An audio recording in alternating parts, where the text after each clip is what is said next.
உலகெங்கிலும் உள்ள ஜி தமிழ் தொலைக்காட்சி நேயர்களே, உங்கள் அனைவருக்கும் வணக்கம். இந்த பாரம்பரிய மருத்துவம் என்கின்ற பயன் தரும் நிகழ்ச்சியிலே உங்களை மீண்டும் சந்திப்பதில் பெருமகிழ்ச்சி அடைகின்றேன். அன்பான நேயர்களே, அன்றாடம் ஒரு மருந்து, அன்றாடம் ஒரு மூலிகை என்று பார்த்து வருகின்ற இந்த நிகழ்ச்சியிலே நாம் ஏற்கனவே ஒரு முறை பார்த்திருக்கின்றோம். ஆவாரை என்ற ஒரு மூலிகை, கேஷியா ஆரிக்குலேட்டா என்று அதற்கு பெயர். இங்கே அதனுடைய அடையாளத்தை பார்த்து கொள்ளுங்கள். கேஷியா ஆரிக்குலேட்டா என்று இதற்கு பெயர். ஆவாரை என்று சொல்லுவார்கள். இதற்கு ஆவாரையை பார்த்திருந்தால் சாவார் உண்டோ என்கின்ற ஒரு அர்த்தத்திலே ஆவாரை பூத்திருக்க சாவாரை கண்டதுண்டோ என்று சொல்லுவார்கள். தமிழகத்திலே அப்படி ஒரு மொழி இருந்தது. இந்த ஆவாரை பூத்திருக்க சாவாரை கண்டதுண்டோ என்று ஏன் சொன்னார்கள்? இது அத்துணை மருத்துவ குணங்களை இது பெற்றிருப்பதினாலே உயிருக்கு ஒரு பாதுகாப்பான ஒரு கேடயமாக இது நமக்கு பயன் தருகின்றது. குறிப்பாக இது இதனுடைய பஞ்சாங்கம் என்று சொல்லுவார்கள். இந்த ஆவாரையினுடைய பூக்கள், அதனுடைய மொக்குகள், அதனுடைய இலை, அதனுடைய தண்டு, அதனுடைய வேர், பெரு தண்டினுடைய மேல் இருக்கின்ற பட்டைகள் அத்துணையும் மருந்தாக அமைகின்றது. ஆவாரை பஞ்சகம் என்று சொல்லுவார்கள். 5 நிலைகளை உடையது பஞ்சகம் என்று. இதை மருந்து கடைகளிலேயும் மருந்தாக்கி விற்கின்றார்கள். நாட்டு மருந்து கடைகளிலே ஆவாரை பஞ்சாங்கம் என்று சொல்லுவார்கள். பஞ்ச அங்கம், 5 நிலைகள். அதைத்தான் அப்படி மருத்துவ குறிப்பிலே சொல்லுவார்கள். அந்த நிலையிலே இந்த ஆவாரையினுடைய இலை ஒரு மருத்துவ குணத்தை பெற்றிருக்கின்றது. இன்றைக்கு நவீன மருத்துவத்திலே பிலிரூபின் என்று சொல்லக்கூடிய ஒரு சத்து பொருள், வேதிப்பொருள் இரத்தத்திலே கலந்து விட்டது. அதை குறைப்பதற்கு மருந்தே கண்டுபிடிக்க இயலவில்லை என்று ஆதங்கப்பட்டு கொள்ளுகிறார்கள். நம்முடைய மருத்துவத்திலே 4448 நோய்களுக்கு மருத்துவத்தை நம் சித்த புருஷர்கள் கண்டு நமக்கு அறிவுறுத்தி சென்றிருக்கிறார்கள். ஆனால் நாம் இதையெல்லாம் விட்டுவிட்டு அந்நிய மருத்துவ மோகத்திலே அலைகின்ற பொழுது அவர்களிடம் இருந்து வருகின்ற வார்த்தை, இதற்கு மருந்து இல்லை, இது தீர்க்க முடியாதது, இதற்கு இன்னும் மருந்து கண்டுபிடிக்கவில்லை, இப்படியெல்லாம் சொல்லுகின்ற ஒரு வார்த்தையை தான் நாம் பார்க்கின்றோம். சர்க்கரை நோய் தீர்க்க இயலாத ஒரு நோய். சிஸ்டிசெர்கோசிஸ் என்று சொல்லக்கூடிய கொழுப்பு கட்டிகள், அதற்கு மருந்து இன்னும் கண்டுபிடிக்கவில்லை. சொரியாசிஸ் இது தீராத நோய் என்று, அதே போல ருமட்டாய்ட் ஆர்த்ரிட்டிஸ் என்று சொல்லக்கூடிய மூட்டு ஜுரம், இதற்கு இன்னும் மருந்து கண்டுபிடிக்கவில்லை. இப்படி இந்த அச்சுறுத்தலான ஒரு நிலையை நமக்கு சொல்லுகின்றார்கள். அந்த வகையிலே நாம் மறந்து விட்ட மருத்துவத்தை திரும்பி பார்த்தோமே ஆனால் அத்துணை நோய்களையும் போகக்கூடிய ஒரு நிலையை நாம் மீண்டும் அனுபவிப்போம். அந்த வகையிலே இந்த ஆவாரை என்பது சிறுநீரகத்துக்கு ஒரு நல்ல மருந்தாக அமைகின்றது. இந்த பிலிரூபின், இரத்தத்திலே பிலிரூபின் என்பது அதிகமான நிலையிலே இந்த ஆவாரை இலையை நன்றாக மைய அரைத்து அன்றாடம் ஒரு நெல்லிக்காய் அளவு அந்தி சந்தி 2 வேளை ஒரு மண்டலம் 48 நாட்கள் என்று சொல்லுவார்கள், அல்லது 2 மாதங்கள் வரையிலே இதை சாப்பிடுகின்ற பொழுது கட்டுப்பாட்டுக்கு வருகின்ற ஒரு நிலையை நாம் அங்கே காணலாம். அந்த வகையிலே தீராத ஒரு நோயை கூட தீர்க்கக்கூடியது. இந்த பிலிரூபின் என்று சொல்லுகின்ற பொழுது ஈரல் சரியான வகையிலே நமக்கு செயல்படாத பொழுது அந்த உற்பத்தி என்பது அங்கே அதிகமாகின்றது. அந்த வகையிலே இது ஒரு அருமருந்தாகி ஈரலை பலப்படுத்தக்கூடியது. அதோட கூட டயாபெட்டிக் என்று சொல்லுவார்கள், ஜுவனைல் டயாபெட்டிக் என்று சொல்லுவார்கள், குழந்தைகளுக்கு வருகின்ற சர்க்கரை நோய். அதே போல பெரியவர்களுக்கு வருகின்ற டயாபெட்டிக் மெலிட்டஸ், டயாபெட்டிக் இன்சிபிடஸ் என்று 2 வார்த்தைகளிலே சொல்லுவார்கள். முதல் நிலை சர்க்கரை, 2ஆம் நிலை சர்க்கரை என்று. அது எந்த நிலை சர்க்கரையாக இருந்தாலும் சரி, இந்த ஆவாரை பூவை உபயோகப்படுத்துகின்ற பொழுது அங்கே நீர் இழிவு என்பது குறைந்து வருகின்ற நிலையை நம் நேயர்கள் இந்த நிகழ்ச்சியை பார்த்து ஏற்கனவே சொன்ன குறிப்புகளை எடுத்துக்கொண்டு நல்ல பயன் தந்தது. நடக்க ஒண்ணாமல் இருந்த எனக்கு இந்த ஆவாரை பூவை கஷாயமாக போட்டு தீநீராக போட்டு கொடுத்த பொழுது எனக்கு பலம் வந்தது. இதை குடித்துவிட்டு தான் என்னால் எழுந்து நடக்க இயன்றது என்று சொல்லுகின்ற பொழுது இதனுடைய மருத்துவ குணம் நமக்கு நன்றாக விளங்குகின்றது. அந்த வகையிலே இந்த மஞ்சள் நிற பூக்களை பெற்றிருக்கின்ற அத்துணையும் நமக்கு மருத்துவ குணம் பொருந்தியது என்பதை நீங்கள் மீண்டும் மனதிலே பதிய வைத்துக் கொள்ள வேண்டும். மஞ்சள் நிறம் என்று சொல்லுகின்ற பொழுது மங்களமான நிறம் மட்டுமல்ல, மருத்துவ குணம் பொருந்திய ஒரு மலர் என்பதை நாம் இங்கே மனதிலே கொள்ள வேண்டும். இந்த ஆவாரை இலை என்று சொல்லுகின்ற பொழுது புங்கன் இலையை நீங்கள் ஞாபகப்படுத்தி கொள்ளுங்கள். புங்கேமியா என்று சொல்லும். புங்கேமியா பின்னாட்டா என்று நாம் ஏற்கனவே பார்த்திருக்கிறோம். இந்த புங்கன் இலை நமக்கு சுற்றுப்புற சூழலை சுத்தப்படுத்தக்கூடிய ஒரு நிலையை நாம் பார்த்தோம். ஆக்சிஜனை, அது பிராணவாயுவை அதிகமாக வெளிப்படுத்தக்கூடிய ஒரு தாவரம் புங்கன் என்று பார்த்தோம். வீட்டுக்கு வீடு வாசல் படியிலே அந்த புங்கேமியா என்று சொல்லக்கூடிய புங்க மரத்தை வளர்க்கின்ற பொழுது அந்த வீட்டிலே நல்ல வாசம் இருக்கும், நல்ல சுவாசம் இருக்கும், அதோட கூட நல்ல ஆரோக்கியம் இருக்கும் என்று நாம் ஏற்கனவே பார்த்திருக்கிறோம். அதே போல இந்த ஆவாரை இலையும் அந்த சுற்றுப்புற சூழ்நிலையை சுத்தப்படுத்தக்கூடியதாக அமைகின்றது. எப்படி புங்கனுடைய இலையை தலையின் மேலே போட்டுக்கொண்டு வெயில் காலத்திலே நம் விவசாயிகள் நடப்பார்களோ, அல்லது வண்டி மாடுகளுக்கு உஷ்ணம் படாத வகையிலே அதன் கொம்புகளிலே அந்த புங்கன் இலையை கட்டி வைப்பார்களோ, அதை போலவே இந்த ஆவாரம் இலையையும் உபயோகப்படுத்துகிறார்கள். இன்றைக்கு கூட இந்த ஆவாரம் இலையை தலையின் மேலே வைத்து கொண்டு நடப்பதை நம் கிராமங்களிலே பார்க்கலாம். இது உஷ்ணத்தை தடுக்கக்கூடிய ஒரு அருமருந்தாக அமைகின்றது. அதோட கூட இது நீர் இழிவுக்கு ஒரு நல்ல மருந்தாக அமைகின்றது. நீரிலே இருந்து சர்க்கரையை பாதுகாக்கக்கூடிய ஒரு நிலையை இது பெற்றிருக்கிறது. அன்பான நேயர்களே, இந்த ஆவாரையினுடைய மருத்துவ குணத்தை ஒரு சிறிய செயல்முறையிலே ஒரு சிறிய இடைவேளைக்கு பிறகு வளரக்கூடிய ஒரு செடியாகும்.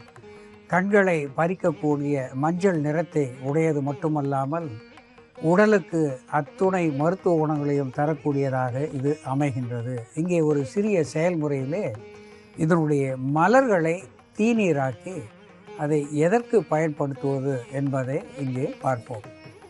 இந்த ஆவாரையினுடைய பூக்களை தனித்தனியாக எடுத்து அதை சுத்தப்படுத்தி உணவாக, அதாவது கூட்டு போல கறிக்கு அதை செய்து பயன்படுத்துவார்கள். இது மிகவும் சுவை தரக்கூடியதாக இருக்கும்.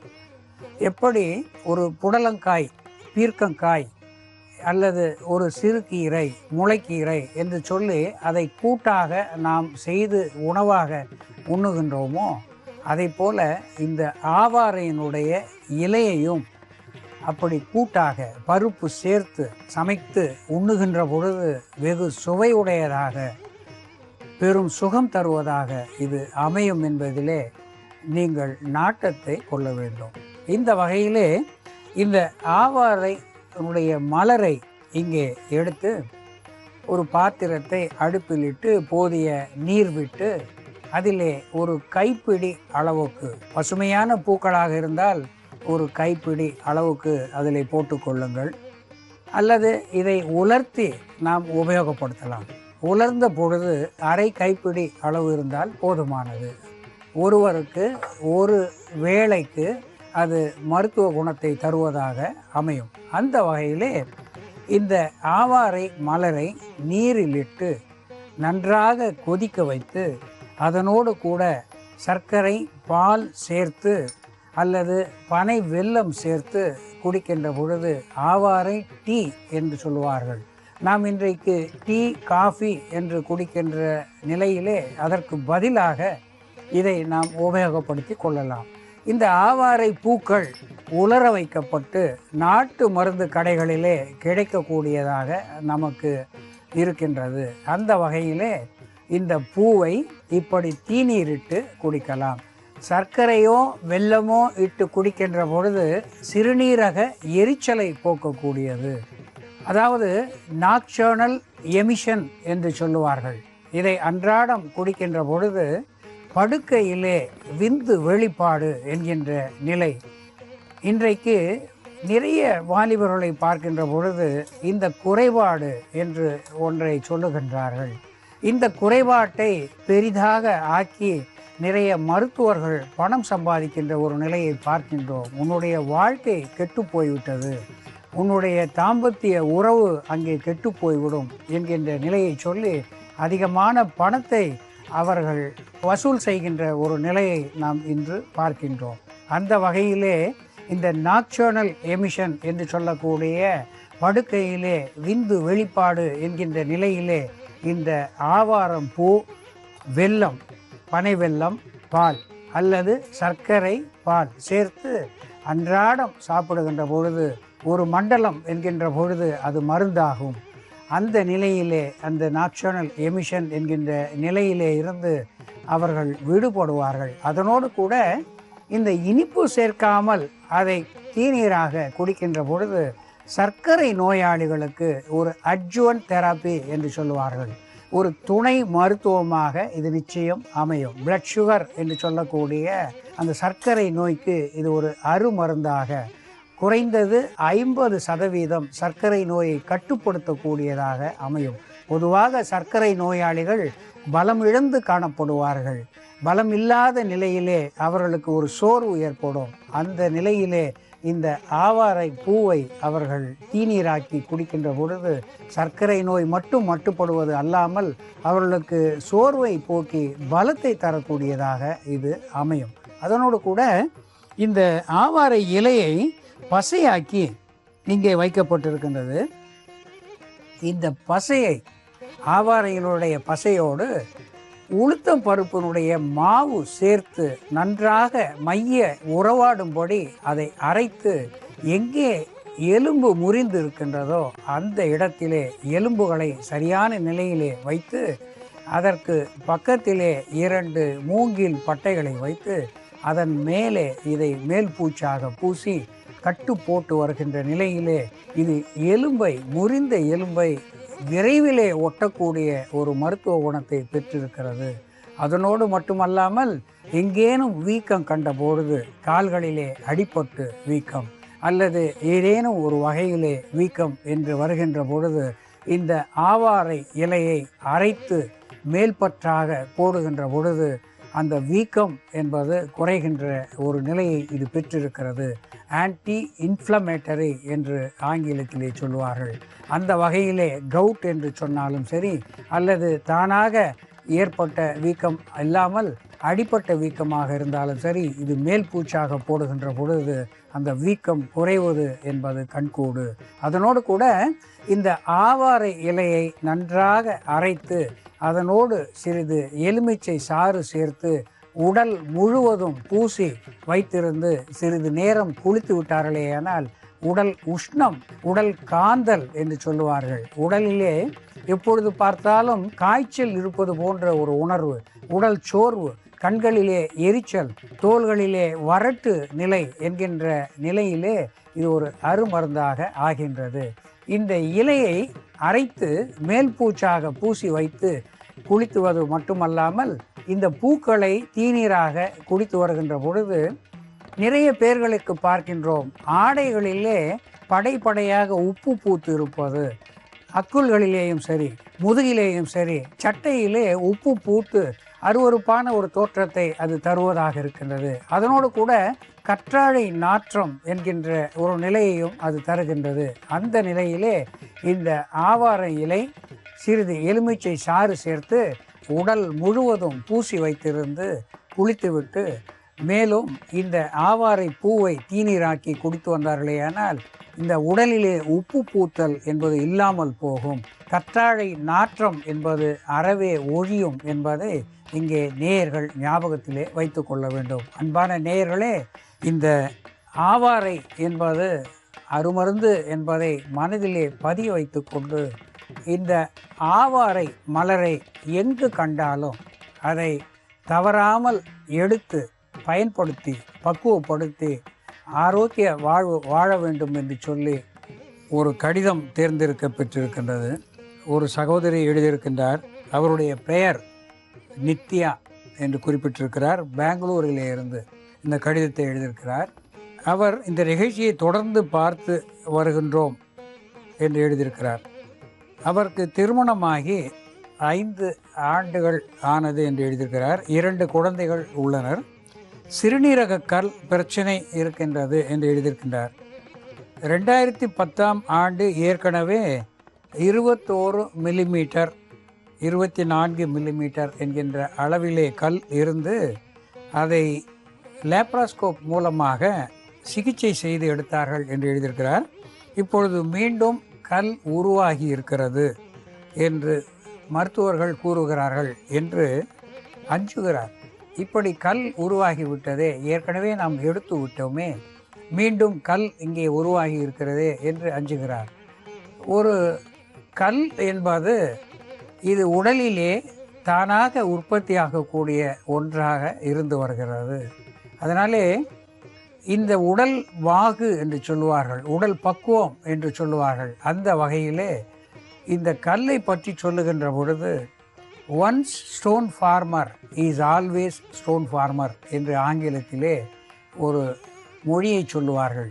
ஒரு முறை கல் வந்துவிட்டால் மீண்டும் மீண்டும் அவருக்கு கல் உற்பத்தி ஆகி கொண்டிருக்கும் என்று சொல்லியிருக்கிறார்கள். இது எந்த அளவுக்கு உண்மை என்று நம்மால் கூற இயலாது. அந்த ஆராய்ச்சி நமக்கு தேவையில்லை. ஆனால் இவருடைய அச்சத்துக்கு நாம் மருத்துவம் செய்தாக வேண்டும். முதலிலே அச்சத்திலே இருந்து விடுபட்டு வர வேண்டும். அஞ்சுவது என்பதே ஒரு பெரிய நோயாகும். ஏற்கனவே 21 mm கல் இருந்தது. அதை அறுவை சிகிச்சை செய்வதற்காக எவ்வளவு வேதனை அனுபவித்தோம், எவ்வளவு பணத்தை நாம் செலவு செய்தோம். இப்பொழுது குழந்தைகளை விட்டுவிட்டு நாம் எப்படி மருத்துவமனைக்கு செல்வது, எப்படி பணத்தை செலவு செய்வது என்று உடல் உபாதை விட மன உபாதை என்பது இவர்களை பாதிக்கக்கூடியதாக நிச்சயம் இருக்கும். பொதுவாக எந்த ஒரு நோயும் சரி, எந்த ஒரு பேயும் சரி, அஞ்சுபவர்களை கண்டால்தான் அது துரத்துவதாக அமையும். ஆகையினாலே அச்சம் என்பது ஒரு நோய் கூட நமக்கு ஒரு எதிரி போலத்தான். அந்த எதிரியை பார்த்து அஞ்சுவதனாலே அந்த நோய்க்கு கொண்டாட்டம் அதிகமாகும் என்பதை இவர் மனதிலே பதிய வைத்து கொள்ள வேண்டும். அந்த வகையிலே முதலிலே இது சாதாரணமாக எடுத்துக்கொண்டு இதற்கு நாம் என்ன செய்ய வேண்டும், அடுத்து என்ன செய்வது என்பதை இவர் மனதிலே பதிய வைத்து கொள்ள வேண்டும். அந்த வகையிலே இவருக்கு முதலிலே தைரியம் தேவை. இதற்கு வாழைத்தண்டு சாப்பிடலாமா என்று கேட்டிருக்கிறார். மருத்துவர் சாப்பிடக்கூடாது என்று கூறியிருக்கிறார்களே என்று சொல்லியிருக்கிறார். இந்த வாழைத்தண்டு என்பது கற்களை கரைக்கக்கூடியது என்று நாம் பல முறை இந்த நிகழ்ச்சியிலே சொல்லியிருக்கின்றோம். ஒரு கத்தியை கூட, ஒரு ஸ்டீல் என்று சொல்லுவார்கள், இரும்பு இரும்பினாலே செய்யப்பட்ட கத்தியை கூட சில நாட்கள் நீங்கள் வாழை மரத்திலே செருகி வைத்திருந்தீர்களேயானால் அந்த கத்தி கூட கரைந்து போவதை பார்ப்பீர்கள். அந்த கத்தி கரைந்து மெலிந்து இருக்கும். அந்த வகையிலே அந்த வாழைக்கு அவ்வளவு அருமையான சத்து இருப்பதினாலே தான் வாழையை ஸ்தல விருட்சமாக வைத்தார்கள் கோயில்களிலே. வாழையை தூணுக்கு தூண் தொங்க விட்டார்கள். அந்த வகையிலே வாழை என்பது ஒரு அருமருந்து என்பதை இவருக்கு நான் உறுதிப்படுத்த விரும்புகின்றேன். அதோடு கூட மருத்துவர் சாப்பிடக்கூடாது என்று சொன்னாரே என்று சொல்லியிருக்கிறார். மருத்துவர் என்று இவர் குறிப்பிட்டிருப்பது நிச்சயமாக மாற்று மருத்துவம் என்று சொல்லக்கூடிய ஆங்கில மருத்துவத்தாகத்தான் இருக்குமே தவிர வேறு மருத்துவர்கள் இதை சொல்லியிருக்க மாட்டார்கள். ஏனென்றால் அவர்களுடைய நிலை வேறு. அது வேற்று நாட்டு மருத்துவம், நம் நாட்டு மருத்துவம் அல்ல, நம்மளுடைய பாரம்பரிய மருத்துவம் அல்ல, நம்மளுடைய பரம்பரை மருத்துவம் அல்ல, நம் பாட்டிமார்கள் நமக்கு ஊட்டிய மருந்துகள் அது அல்ல என்பதனாலே அவர்கள்தான் இந்த வார்த்தையை சொல்லுவார்கள். ஒரு வாழைத்தண்டு சாப்பிடக்கூடாது என்று மருத்துவர் சொல்லுகிறாரே என்றால் அந்த வாழைத்தண்டை பற்றி அவருக்கு தெரிந்திருக்க நியாயமில்லை. அதனாலே அவர் சொல்லியிருக்கலாம். அந்த வகையிலே இது வாழைத்தண்டு என்பது ஒரு ப்ரூவ்டு மெடிசன் என்று சொல்லுவார்கள். ஒரு அங்கீகரிக்கப்பட்ட ஒரு மூலிகை மருந்து, கற்களை கரைக்கக்கூடிய ஒரு மருந்து, சிறுநீரகத்துக்கு பலம் தரக்கூடிய ஒரு மருந்து என்பதை இவருக்கு வலியுறுத்தி சொல்ல கடமைப்பட்டுள்ளேன். அதோடு கூட ஏற்கனவே லட்சக்கணக்கான ரூபாய்களை இவர் செலவு செய்து விட்டார். அதனாலே மீண்டும் இப்படி வருகிறதே, இதை தடுப்பதற்கு என்ன செய்வது என்று கேட்டிருக்கிறார். அசைவம் சாப்பிடக்கூடாது என்று சொல்கிறார்கள் என்று சொல்லியிருக்கிறார். அசைவம் சாப்பிட வேண்டும் என்ற கட்டாயம் இல்லை. அது சைவம் என்று பிரித்து பார்க்கின்ற பொழுது அது இறந்து போன ஒரு பொருள் என்பதனாலே அது நோயை தீர்ப்பதற்கு ஒரு தடையாக இருக்கும் என்பதிலே ஐயமில்லை. அதோடு கூட இவருக்கு என்ன சாப்பிடுவது என்கின்ற பட்சத்திலே இந்த யானை நெரிஞ்சில் என்று சொல்லக்கூடிய முல்லை நாட்டு மருந்து கடைகளிலே கிடைக்கக்கூடியது, அதை வாங்கி பொடித்து வைத்து கொண்டு வெறுக்கடி அளவு காலை மாலை 2 வேளை சாப்பிட்டு வரலாம். அதனோடு கூட கொள் என்று சொல்லக்கூடிய கொள்ளை கஞ்சியாகவோ ரசமாகவோ சுண்டலாகவோ செய்து சாப்பிட்டு வரலாம். அதனோடு வாழைத்தண்டையினுடைய சாற்றையும் சாப்பிட்டு வரலாம்.